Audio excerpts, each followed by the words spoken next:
श्री कृष्ण कहते हैं, घर की ये 5 चीजें दूसरों को देने से आती है दरिद्रता।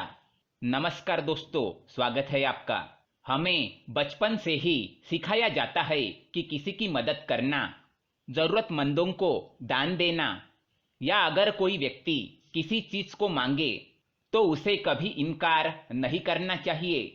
किंतु भगवान श्री कृष्ण कहते हैं कि कुछ ऐसी चीजें हैं जो आपको अपने घर से कभी किसी को नहीं देनी चाहिए, क्योंकि इन चीजों को देने से आप स्वयं ही अपने घर की सुख और समृद्धि किसी और को देने जा रहे हैं।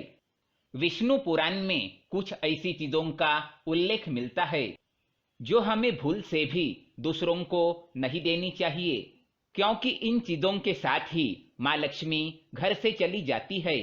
और आप सभी जानते हैं कि हमारे जीवन में माता लक्ष्मी की उपस्थिति कितनी आवश्यक है।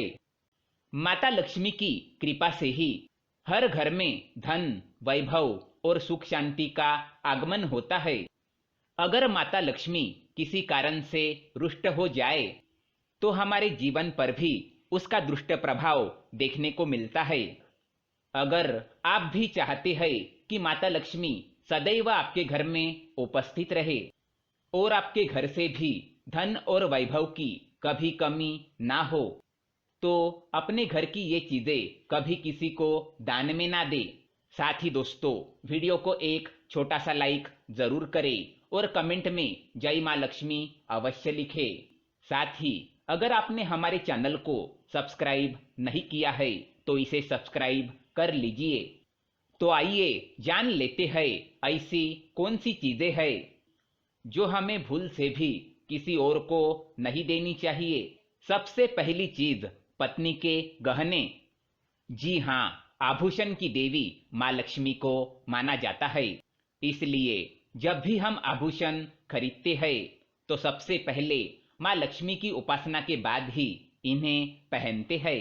आपके पत्नी के आभूषण आपके समृद्धि को दर्शाते हैं, इसलिए भूल से भी अपने पत्नी के गहने किसी और को उधार में या दान में ना दे।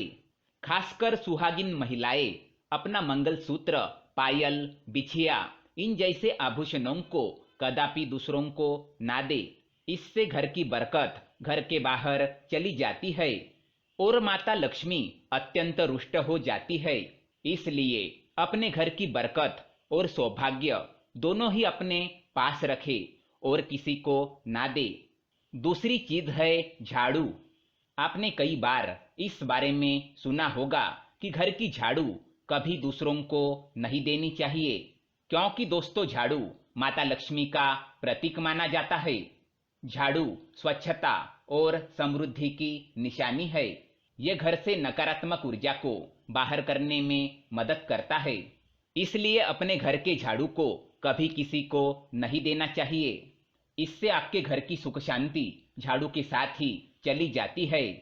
झाड़ू का महत्व सबसे ज्यादा होता है, क्योंकि इसी चीज से आप अपने घर को स्वच्छ रखते हैं और स्वच्छता से ही माँ लक्ष्मी का आगमन होता है। इसीलिए खासकर इस बात का अवश्य ध्यान रखिए कि अपने घर का झाड़ू कोई कितना भी मांग ले उसे कभी भी ना दे। तीसरी चीज, शाम के वक्त दूध, दही, चावल, नारियल, आटा जैसी सफेद चीजें किसी को भी नहीं देनी चाहिए। शास्त्रों में इसका उल्लेख मिलता है। सफेद चीजों से बुरी नजर जल्दी लग जाती है, इसीलिए सूर्यास्त होने के बाद अपने घर की ये चीजें कदापि किसी को ना दे। अगर बहुत जरूरी हो तो आप बाजार से खरीदकर दे सकते हैं, पर अपने रसोई से उठाकर बिल्कुल भी ना दे। चौथी चीज, पैसे। वैसे माता लक्ष्मी धन की देवी है। जिस घर में धन की वृद्धि हो, मतलब माता लक्ष्मी की कृपा उस घर पर बरस रही है। इसलिए अपने घर में रखा हुआ धन आपको किसी को उधार में नहीं देना चाहिए। इसका मतलब यह है कि आपके घर की तिजोरी में रखा हुआ धन या आपके पत्नी के पास रखा या जमा किया हुआ धन आप किसी को उधार में ना दे और किसी त्योहार या एकादशी के दिन तो भूल से भी ना दे। इससे आपके धन वृद्धि में रुकावट आ सकती है और आपके संबंध भी फीके पड़ सकते हैं। पांचवी चीज, माँ लक्ष्मी धन की देवी है, संपन्नता, वैभव करने वाली, सौभाग्य देने वाली, ममता के मूर्त के साथ अन्नपूर्णा भी है। इसलिए हम अन्न ग्रहण करने से पहले देवी को धन्यवाद अवश्य करते हैं। इसीलिए रसोई घर की शुद्धता और संपन्नता भी उतनी ही आवश्यक है जितनी धन की। पांचवी वस्तु है आपके रसोई घर का चकला, बेलन और तवा। आपने बड़े बुजुर्गों से भी सुना होगा कि तवे पर सबसे पहली रोटी माता लक्ष्मी की नाम की बनाई जाती है। इसीलिए अगर आप अपने रसोई घर की ये वस्तुएं किसी को उधार या उपयोग के लिए देते हैं तो आपका भाग्य भी उनके साथ ही चला जाता है और माता लक्ष्मी को भी ये अप्रिय है। अगर आप मदद ही करना चाहते हैं तो कृपया बाजार से नई वस्तु खरीदकर दे सकते हैं, किंतु अपने रसोई घर का चकला बेलन भूल से भी किसी को ना दे। तो दोस्तों, ये थी वो चीजें जो दूसरों को उधार में कभी नहीं देनी चाहिए। अगर ये जानकारी पसंद आए तो वीडियो को लाइक करें, कमेंट में जय मां लक्ष्मी अवश्य लिखें, साथ ही चैनल को सब्सक्राइब करें। धन्यवाद।